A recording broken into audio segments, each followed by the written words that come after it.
This is a perilous time for our country, and the decisions we make in 2020 are going to affect the direction of this nation for the rest of our history.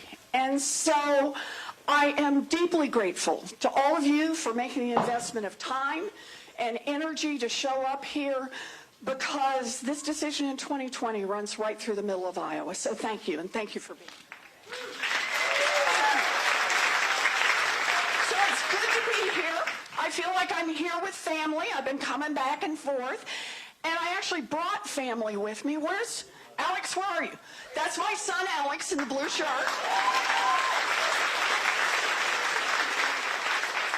Yeah, Alex was my tech support from the time he was in second grade. It's true. It's absolutely true. And he now runs his own business, but he is now trying out a new job, and that is support your mom when she runs for president of the United States. So go out. He's still learning it, so let me know how he does afterwards. So I'm going to talk a little bit. I thought I'd talk a little bit about who I am, why I'm in this race, and then, as Karen said, we'll just take as many questions as we've got time for, and then we can stay and do pictures. But I wanted to do something different, something I haven't tried before. I wanted to start by asking, anybody in here have student loan debt? Anybody in here know someone with student loan debt? Okay. I think we got almost everybody. What I'd like you to do is take out your phones, if you would. And I want you to go on your phones to elizabethwarren.com/debt. Pull out your phones for anybody who's got it. Punch it in, elizabethwarren.com/debt. And you guys are the first ones to try this. And you should be able to walk through it. So the first thing it should ask you is, do you have student loan debt? Are you guys walking through this? Yeah, do you have student loan debt? And then it asks you some questions about how much student loan debt you've got. Is everybody clicking through here? What you anticipate that your income will be when you graduate. And then it tells you how much student loan debt forgiveness is in our plan. So the reason I wanted to do this is we're just trying to roll this out as a way to make real to people what it means to talk about student loan debt cancellation and why I talk about it. And I just want everybody to understand why I talk about it.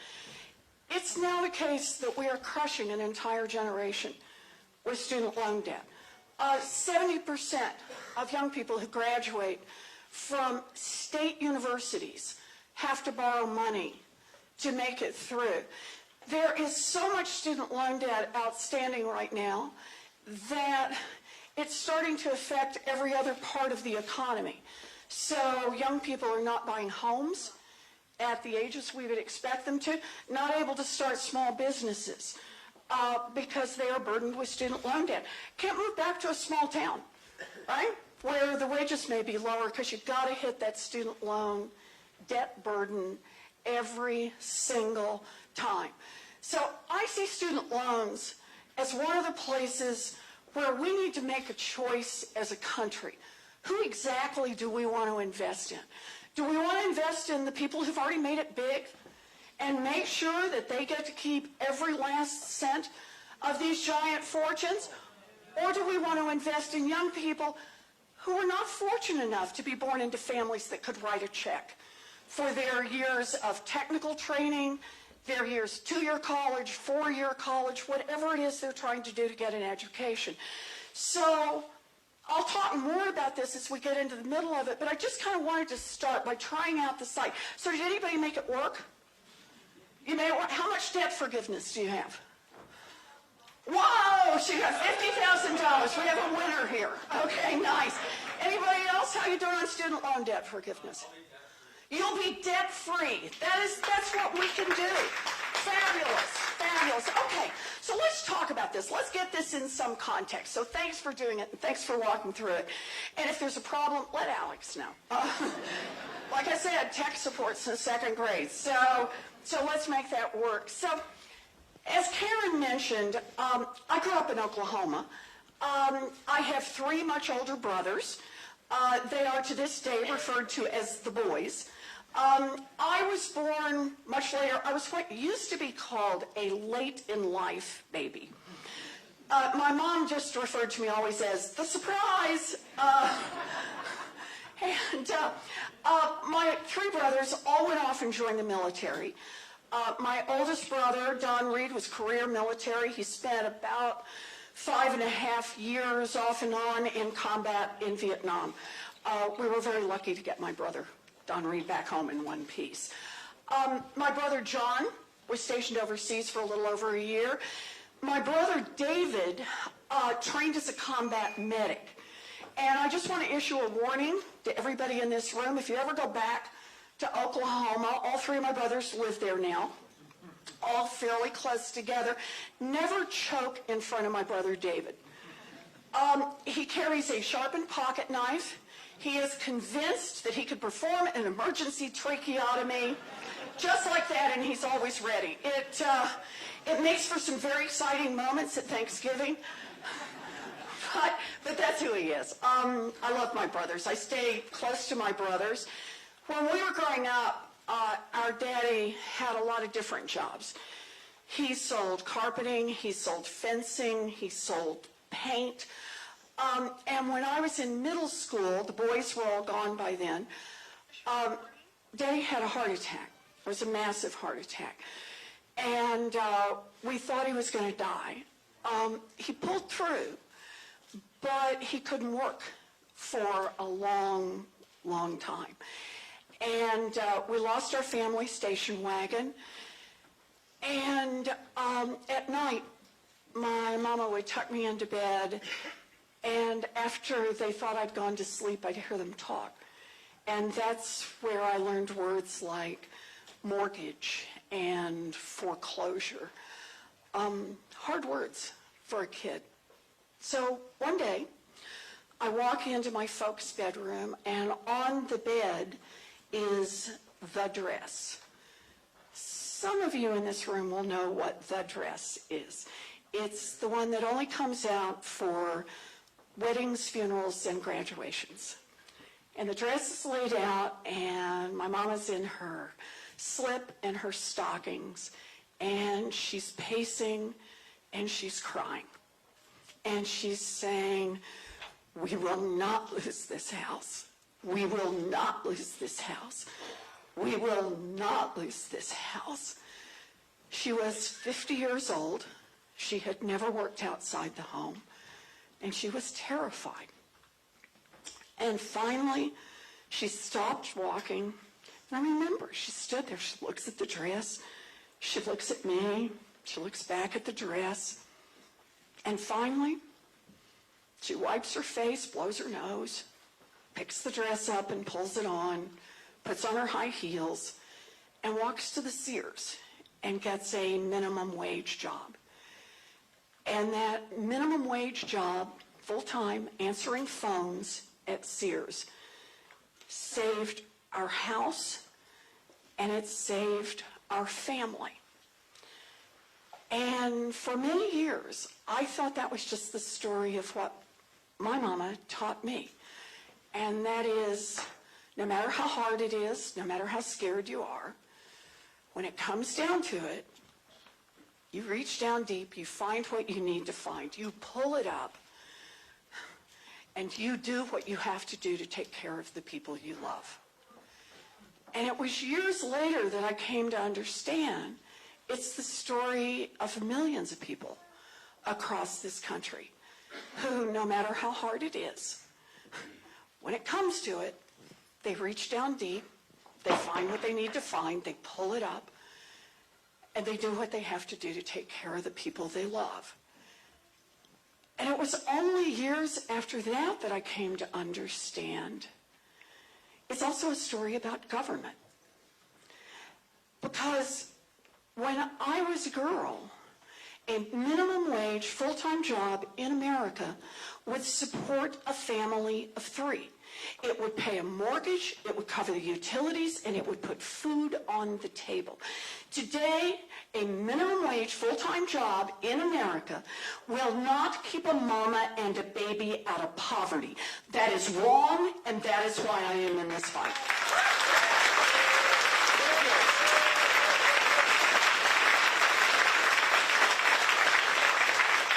And understand this, that difference is no accident. That's not a difference that happened because of gravity. That is a difference that happened because of who Washington works for. When I was a girl, the question asked in Congress when they're setting the minimum wage and readjusting it every so often was, what does it take a family of 3 to survive? What does it take a family of 3 to just get a toehold in America's middle class, a place from which they can build something? Today, the question asked in Washington is basically, what is going to improve the profitability of giant multinational corporations? Well, I don't want a government that just works for giant multinational corporations. I want one that works for our families.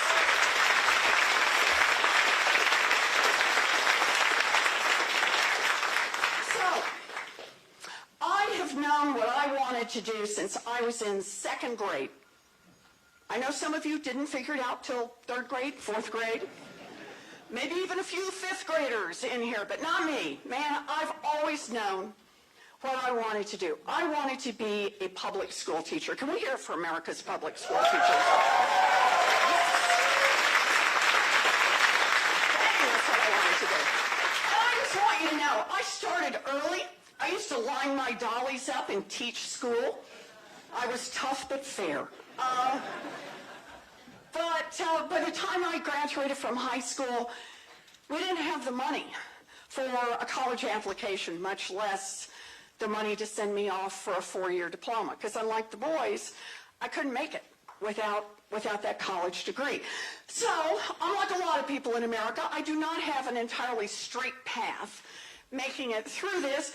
It's a little twisty and turny. So my path goes this way. Coming out of high school into college, I got a scholarship. Yay! And then at 19, I fell in love. Yay! And married. Yay! The first husband. Yay! And dropped out of school. And got a job answering phones. A good life, but just not what I dreamed. And I thought I'd lost it all. And then I found a commuter college about 45 minutes away that cost $50 a semester. That was my chance. I held on for dear life. I got my 4-year diploma. I became a special needs teacher. I have lived my dream.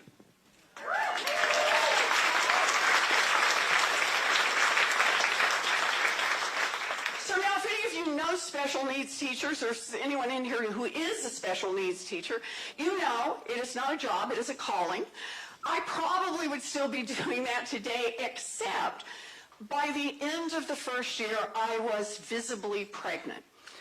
And back in the day, the principal wished you luck, showed you the door, and hired someone else for the job.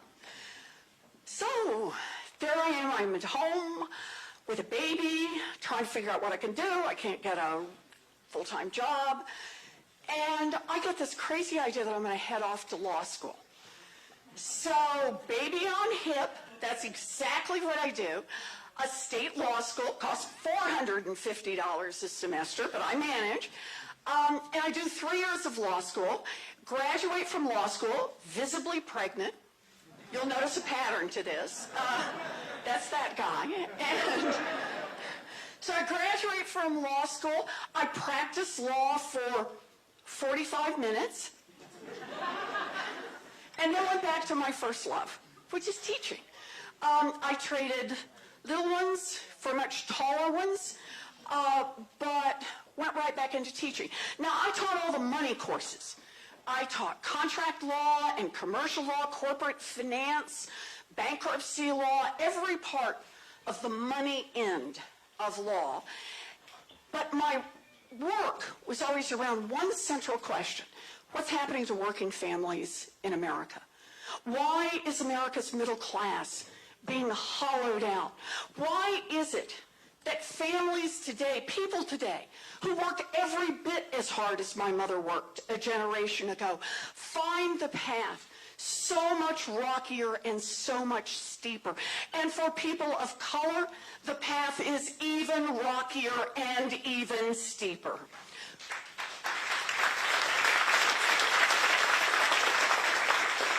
Why? I'll tell you why.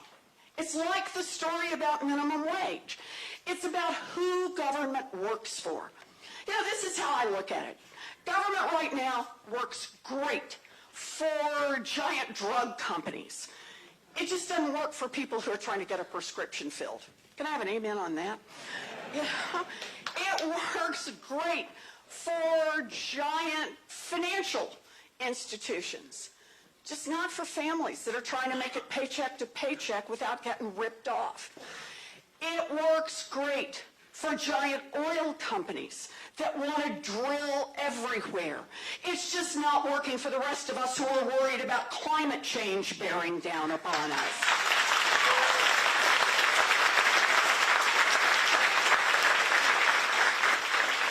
When you have a government that works great for those with money and isn't working for most of the rest of the people, that is corruption, pure and simple, and we need to call it out for what it is.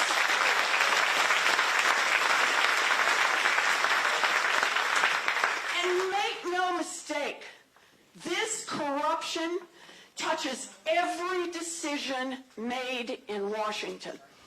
The influence of money. You know, I'll give you one example on this. Go back and look in the 90s, when we're just beginning to get kind of an understanding about climate change.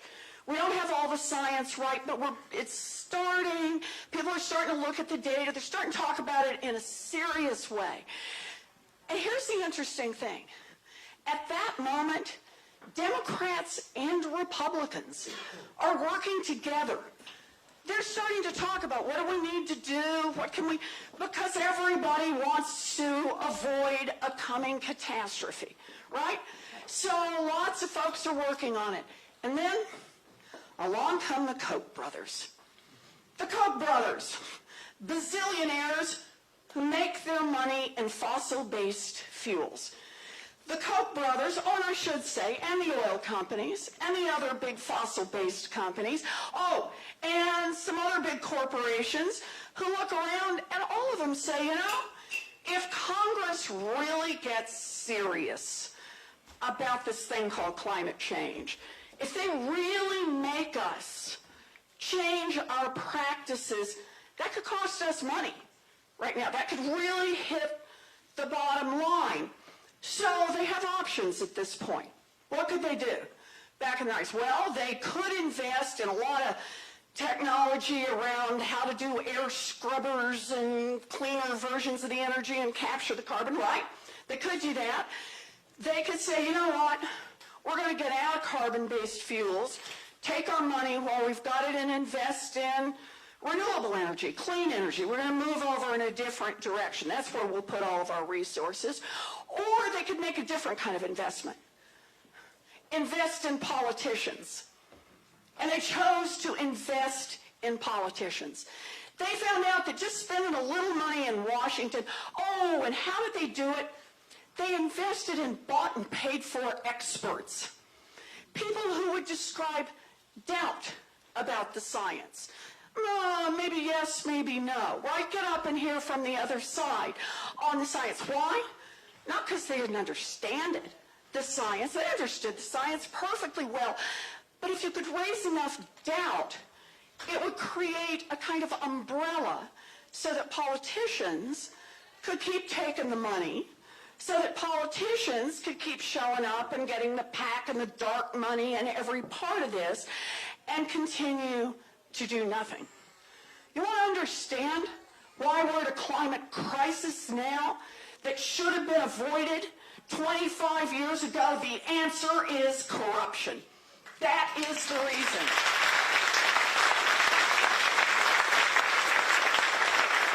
So here's how I see this. Whatever issue brought you here today, I guarantee if there's a decision to be made in Washington, it gets touched by the influence of money, by the bought and paid for experts, by the lobbyists, by the so-called think tanks, always in the room, always pushing, just a little bit more in the direction of the rich and the well-connected. So what are we going to do about it? Well, I got a plan for that. All right. So here's what we got to do. What we got to do first is attack corruption head-on. We want to make real change in this country. Attack corruption head-on. How do we do that? Well, the good news is I have the biggest anti-corruption plan since Watergate. The bad news is we need the biggest anti-corruption plan since Watergate. So this plan, no surprise, because the money goes in lots of different directions, it has a lot of different parts to it. But let me just give you a flavor of some of those parts. One, end lobbying as we know it.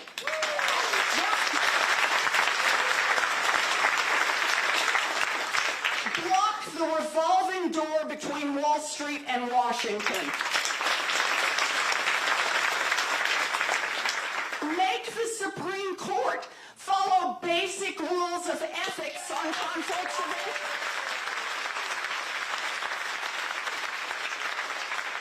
And let me do one more. Just so I could do these all day, but let me do just one more. Anybody who wants to run for federal office ought to have to put their tax returns online.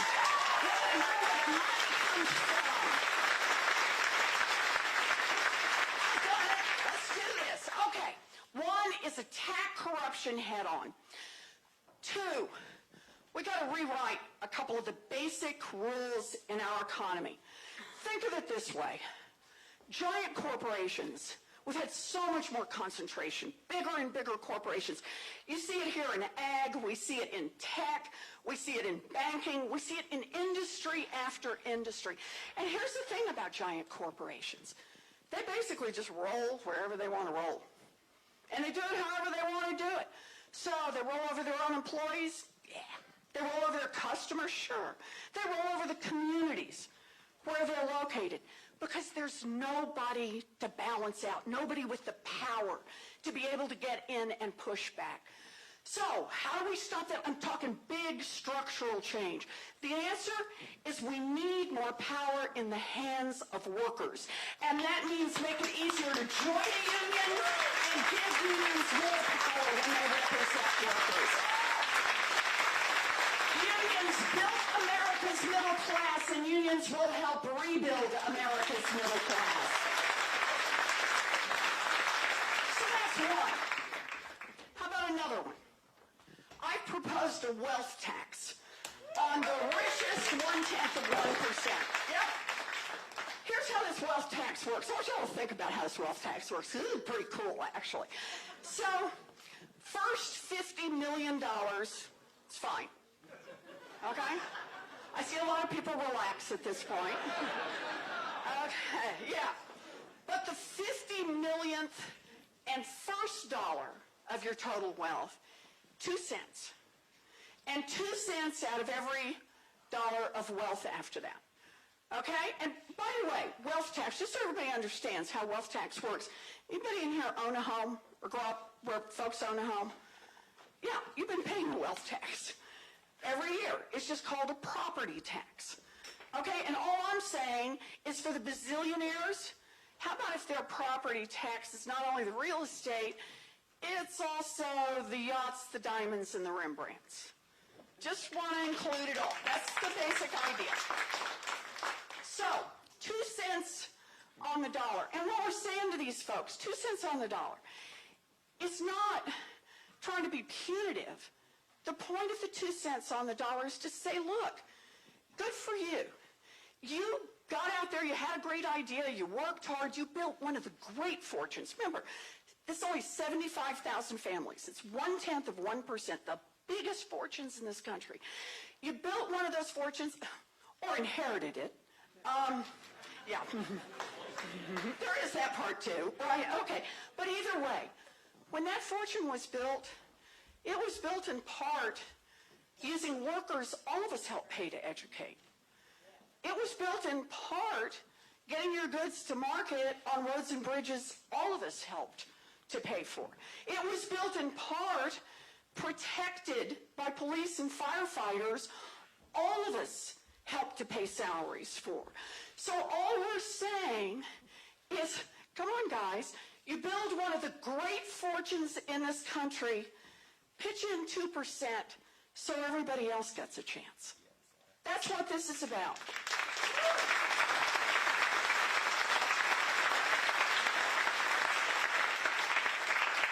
And now, that takes me to where I was at the top of the talk, and that is, if they pitched in 2%, if we did the 2-cent wealth tax, right? How much money would that produce? Well, I'm going to tell you. It would produce enough money, you're going to love this, to cancel student loan debt for 95% of the folks who are carrying student loan debt right now. Right? That's how the investment works. Oh, wait, but there's more. It also, in addition, not instead of, in addition, would permit us to make every public technical college, 2-year college, and 4-year college in America tuition and fee free.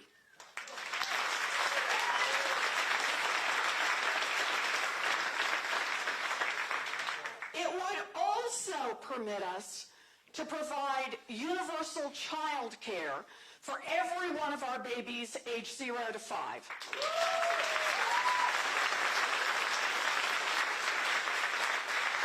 I'm not through yet.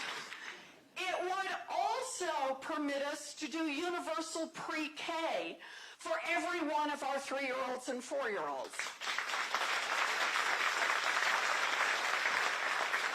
And if you order now 12 free steak knives, now I want you to think about that, okay? Student loan debt, universal college, universal preschool, universal child care, and nearly $1 trillion left over to invest in a Green New Deal, to invest in infrastructure, to invest in building a real future in America.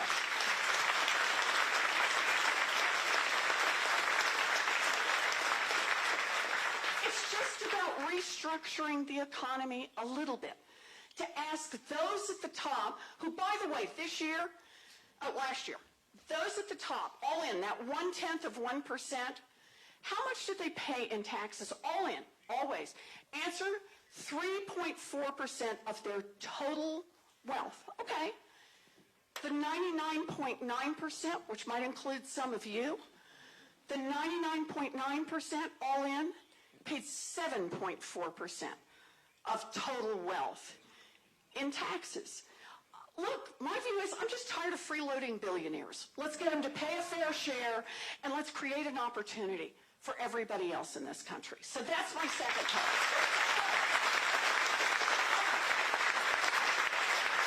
That's part 2. Rewrite a couple of the structural rules in this economy. Part 3 is we got to rewrite the rules to protect our democracy. I support a constitutional amendment to protect the right of every American citizen to vote and to get that vote counted.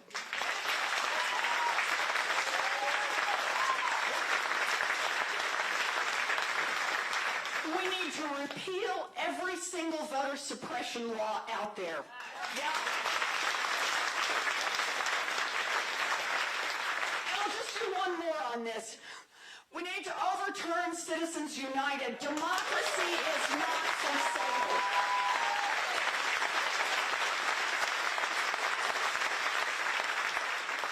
So there it is, just 3 things. Just 3 things. Attack the corruption head on, rewrite a couple of the basic structural rules in the economy, and protect our democracy. For me, all 3 of those things tie to each other. They tie together.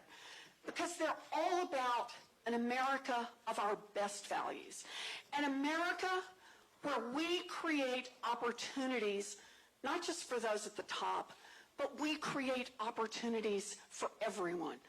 We create the opportunity for every kid to be able to get a good education and to be able to be whatever they can be, where every kid has a chance to get a good job, to start a business, where everyone has a chance to raise a family, where everyone has a chance. Remember, I'm a special needs teacher, and sometimes to have a chance means to be able to live independently, to be able to build a life for yourself.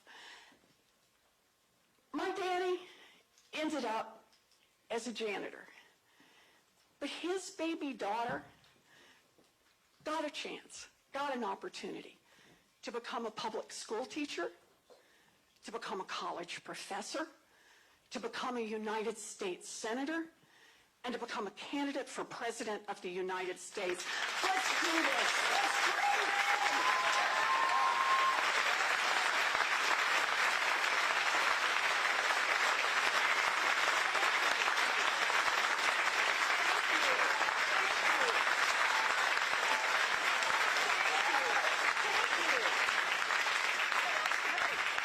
You don't have to stay down there. Oh, no. It's fine. They're here to hear you. So. Well, did you come up? So do the Q&A. I am going to do the Q&A. So you all got a ticket, and if you were interested in asking a question, what I'm going to do is to call 3 numbers at random. I have 2 pots here, one for students and one for non-students. If your number is called, please come up towards the front. We will have people with microphones so that you can, start moving and we can move through this fairly quickly. On the notion of quickly, we are here to hear Senator Warren and want to have as many questions asked of her as her schedule permits. So this is not an opportunity to make a speech that is in the guise of a question, and that happens to be one of my personal pet peeves, but I suspect I am not alone in that. Okay, Karen. All right, so the first one, 537-6696. So 6696. Do we have a winner? Do we have one? All right. Come on down. Second number, 541514. So 1514. I feel like I'm in a bingo tournament. 1514. We have a winner. All right, and then 537-6683. 6683. Whoa, we got him. Okay. Okay. All over here. This is great. Okay, shall we get started? Okay. Hi, tell me your name. My name is Brandon Turner. Did you say Brandon? Brandon Turner? Brandon? Yes. All right, good to see you, Brandon. Yes. You a student here at Iowa State? Yes, a All junior. right. All right. Yep. Way to go. So my What question... are you majoring in? Psychology. This whole thing. What's this? Psychology. Okay. All right, I'm ready. Alrighty. So in this space today, there is a lack of people of color. What will you do to diversify the spaces that you speak at when moving forward in your campaign? And in addition, how can I, as a person of color, know that you support me? So that's a good question. Thank you very much. So let me start by saying you got to be a candidate who's willing to walk the walk. And for me, that started with the people that I brought on our team. I have a very diverse team, which actually wasn't hard because it was also true in my Senate office before that and when I built my 2012 campaign. But I think it's important that when you're out trying to build, as I'm trying to do, both a description of what's wrong, how it is we're going to fix it, and how we're going to build a grassroots movement, then we got to have folks that look like the rest of America, all of America. So that's part one. Part two is we do as much outreach as we can. And ask people to volunteer, sign up. Go to elizabethwarren.com, volunteer an hour. Even if you're not 100% sure on who you're ultimately going to end up with, but be part of the process because that's how we make change. And the third part is what I talk about everywhere I go around the country. And that is about what's happening in America. And what's happening in America is is an economic calamity in this country. A middle class that's being hollowed out, working families that do everything they can, bust their tails, and still can't make it. But it is not a race-neutral or race-blind economy in America. Race matters in this country, and we have to be willing to call that out and address it head-on. Whether we're talking about maternal health, by the way, African-American women are about 3 to 4 times more likely to die in childbirth than white women, and that's true, even when you adjust for education, for where they live, and for incomes. You've got to hit these things straight on. The same is true when we're talking about criminal justice. The same is true when we're talking about college debt. College debt, we were just doing the calculator here. I just want everybody here to understand that this one is not race neutral either. More African Americans have to borrow money to go to school. They have to borrow more money while they're in school, and they have a harder time paying back once they get out of school. Student loan debt relief, good for all of America, but particularly good for African Americans. I have an investment, by the way, in this program in HBCUs. When America was investing in colleges more than a century ago, invest public dollars in colleges, and then, for many of those colleges, lock the doors so that African Americans can't come. And one of the consequences was, in the African American community, African American churches, they built the historically black colleges and universities, but they were consistently underfunded. So part of equalizing educational opportunity for young people, in my proposal, is to make real investment in HBCUs, in these historically black colleges and universities. We've got to address these questions of race head-on. So, how can I do you a favor? I'm glad you're here. So what have we got next? My name is Victoria Demarest. Victoria? Victoria? Yeah. Nice to see you, Victoria. Yeah, so my parents are both middle school science teachers back home in Michigan, and so I called them actually during this and asked them what they wanted me to ask you. So their main thing is that their standardized testing is district-wide, and it's 40% of their personal evaluation, which also bases off of if they can get hired or not because they don't have tenure anymore. And so my dad wants to know, how are you going to change the way that standardized tests are given, because students don't necessarily start from the same point, so it doesn't help their evals that much. Good for you, and good for your dad on this question. So let me just start by saying, how about if we start out and we don't have somebody as Secretary of Education who doesn't believe in public education?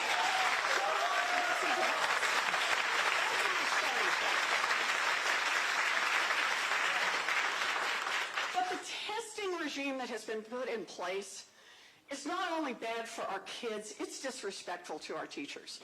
It says, in effect, it's not the teachers who know how our kids are doing and what's best and to teach our kids.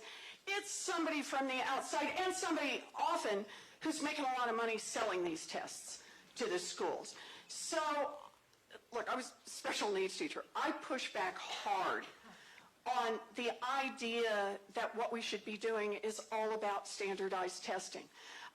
I believe it's not good for the educational experience, not good for our kids, not good for our teachers. This is one of those things that the Department of Education at the federal level can do a lot about, at least what we ask for from the federal government. And I will say this, I'm on the HELP committee, Health, Education, Labor, and Pension. We have started dialing back. Some of this is at the state level, where states do this. And so it's going to take a concerted effort, federal and state, to bang back against this. So I think it's a really important issue. I'm completely on board. I'll line up a Department of Education behind it and be there in this fight all the way. So I hope that works. Excuse me. I'm going to draw 2 more numbers so that the senator can take a total of 5 questions. Okay. 5376680. So 6680, Got please somebody? come Good. forward. Okay. And then 541494. So 1494. 1494? Do we have somebody? We got somebody? Okay. Good. All righty. Hi, I'm Cameron McPherson. Cameron? Yes. Good to see you. My question. You a student here in Iowa State? Yes, I'm a Good. freshman. Okay. My question to you is, obviously there was just another school shooting happening at the Carolina campus, I think it was. What is your plan to help make sure students feel safe in school? All right. Thank you. Thank you for the question. You know, I start this one with our moral responsibility. We're the grown-ups. We are supposed to take care of our children.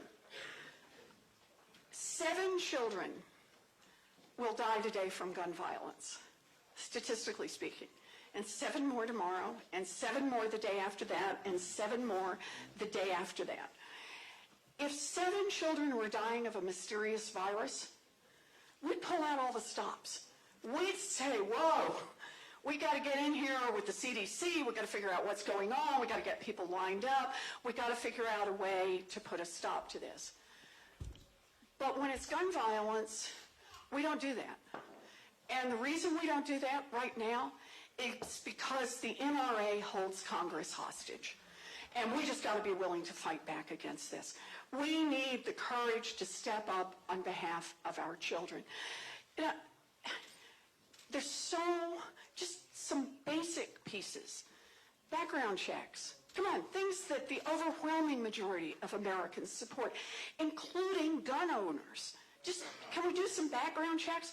Can we say that assault weapons, weapons of war, do not belong on our streets?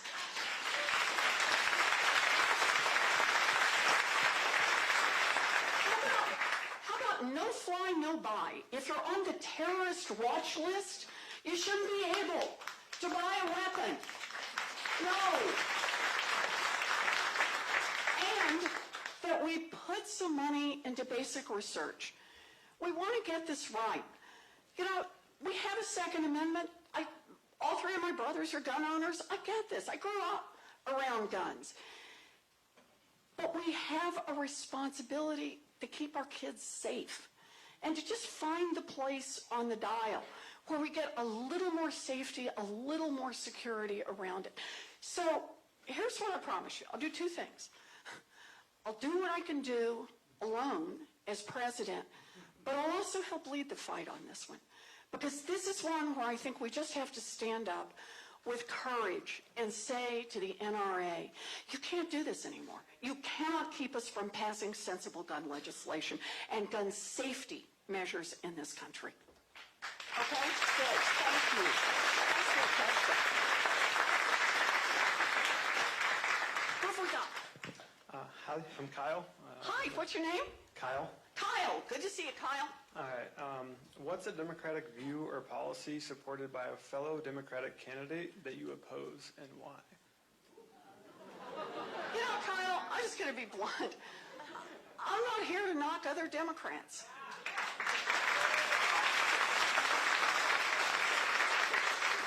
I'll tell you what I'm fighting for. That's what I've been trying to do.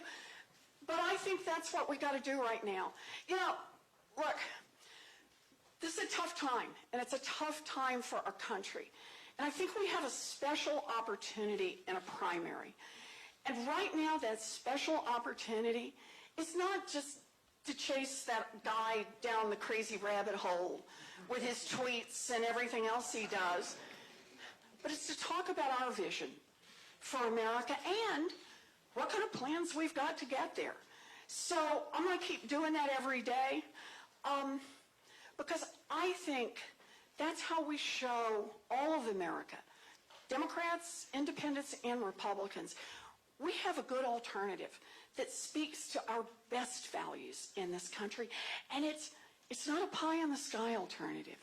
2 cents. Think about that. 2 cents. And who's debt-free over here? Right? 2 cents.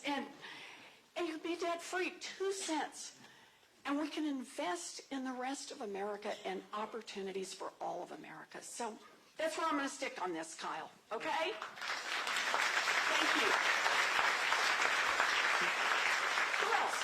Hi. Hi. My name is Jessica. Jessica. Hi, Jessica. My question is a little more introspective to learn a little bit more about you as a Okay. candidate. So I was happy to hear you talking about the inequities between that people of color face in this country. So what are you doing to learn more about whiteness and identity to help erase bias that happens that affects the communities? So it's a good question, and the answer is to try to live it every single day. And I mean this in terms of the kind of team I build, the kind of places I go, and the fact, by the way, I don't filter the questions. I don't say the only people who get to ask questions are people who look like me, right? Or people who are going to agree with me. Now, I get it. This is not a random sample of America. You all wanted to hear Elizabeth Warren talk, maybe for good or for ill, to get her on the record. But it really is to try to do that, to do as much of the unfiltered as possible. And then there's a second part to this. You wouldn't be surprised when you're talking to somebody who wants to think about plans that will make a difference, is when we start to work on a plan, it's to reach out and to talk to people across racial lines who advocate, who've worked in the space before. And can I give you just a couple of quick examples? So an example on that is housing. Anybody in here worried about the rising cost of housing? Yeah, okay, there we go. We've got at least a few people. Can we talk for just a sec about why the cost of housing has gone up so much faster than inflation? And this is true, by the way, not just in San Francisco. This is true in small town America, in rural America, in cities across this country. And principal reason for it is a supply problem. So two things have happened simultaneously. The first is that private developers basically have moved to the high end. So the private developers that when I was a girl were building the 2-bedroom, 1-bath little house that I grew up in where the garage was converted into a bedroom for my 3 brothers. Man, it was cold out there in the winter. That house is not being built anymore. Instead, what's being built are McMansions. And I'm not mad at private developers, it's just where the profits are. So they figured out, so if you want to buy a McMansion, plenty of supply for you.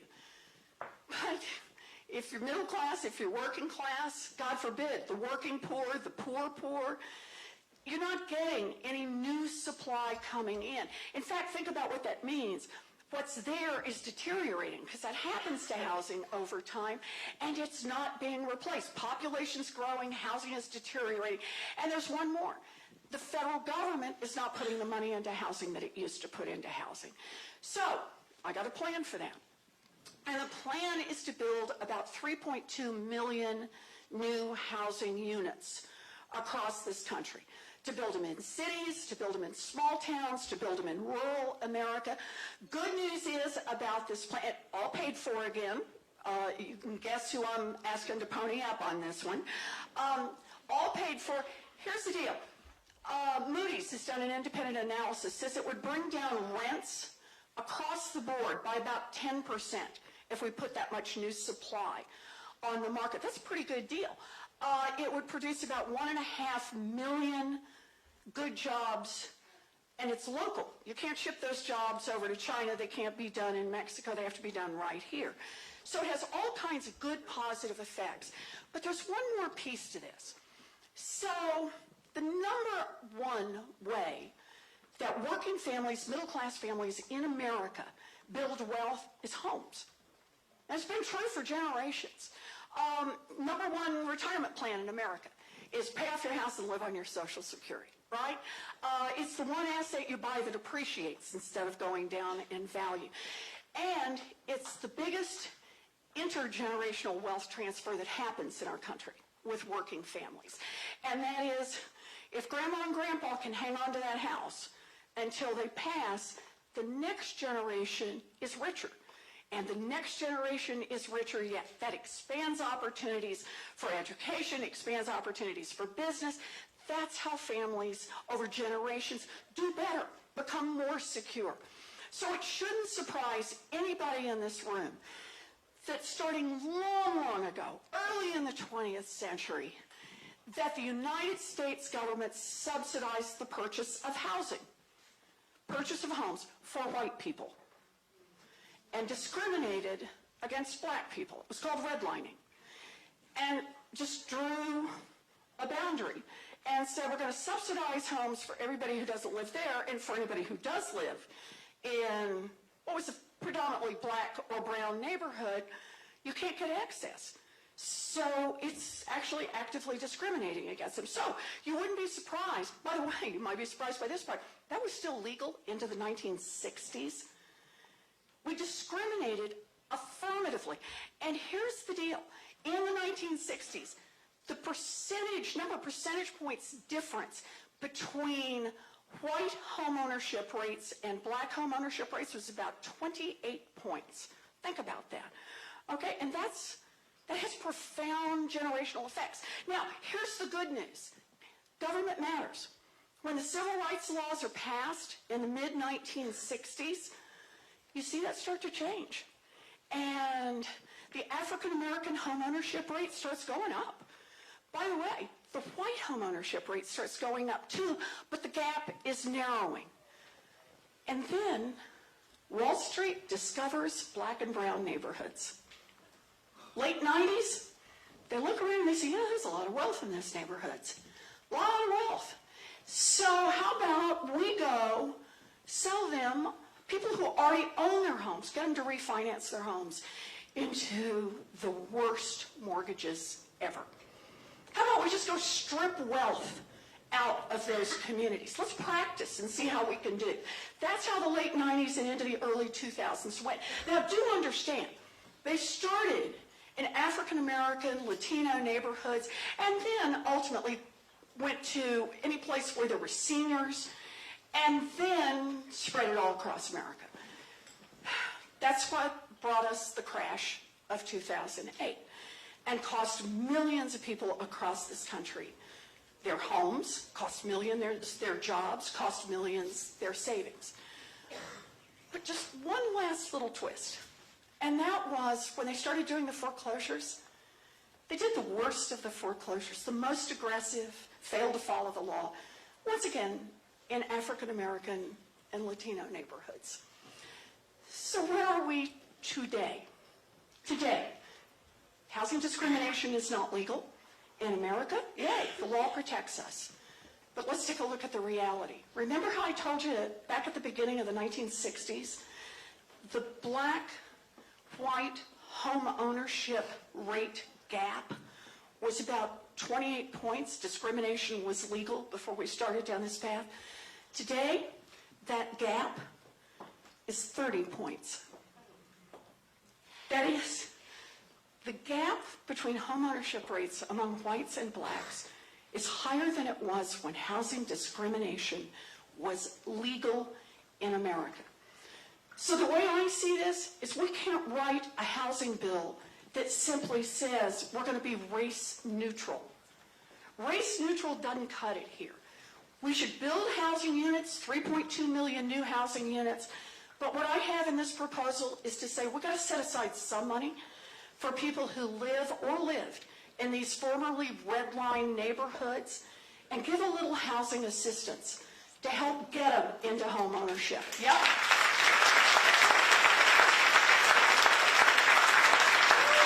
So, those are the ways we do it. You talk with the people who are in this and try to make a real difference. So, have we done all our questions, Karen? Let me do this. Let me say, first of all, how pleased I am to be here. And Karen, thank you for your hospitality. Second thing I want to say is I'll stay. We'll do pictures as long as anybody wants to do pictures. Karen will show us which way to go. Okay, we'll figure this out. But there's one more thing I want to say before we start, and that is, it's just three things. Attack the corruption head on. Rewrite a couple of the basic rules in our economy, structural rules, and protect our democracy. We need big structural change in this country. It's not going to be enough to add a little piece here, to do a regulation over there. So I got out and started talking about this in Iowa in January, beginning of January. I went back to Washington after I did this, and I